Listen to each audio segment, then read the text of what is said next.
कांड्यावरती तुमच्या किती फवारणी झाली? एकच फवारणी झाली. म्हणजे बघा, एक फवारणी होऊन सुद्धा रिझल्ट जबरदस्त. आणि पाट पाण्यातून किती वेळा सोडले? 2 वेळा सोडलेले. बरं, आता कांड्याची लांबी पण चांगली आहे. तर कांड्या किती कांड्यावरती ऊस गेलेला आहे आता सरासरी 30 ते 35 32 दरम्यान आहे. 10 महिन्यात 30-32 कांड्या गेलेल्या. तर आपण आपल्याकडे एक ऊस आहे इथं, तर आपण ऊस बघू किती कांड्या गेलेल्या आहे मोजून.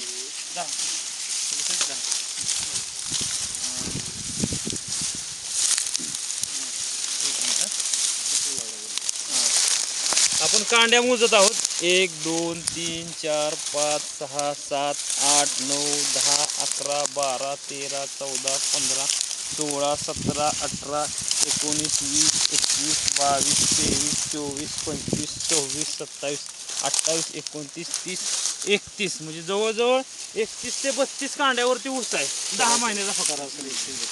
म्हणजे सरासरी 31-32 कांड्या ऊस आहे. आपण ऊस बघतोय, पेरं पण लांब आहे आणि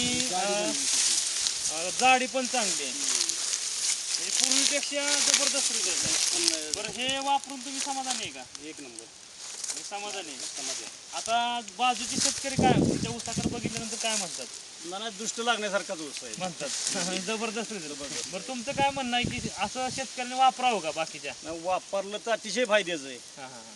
आणि बरेचसे शेतकरी येतात विचारायला काय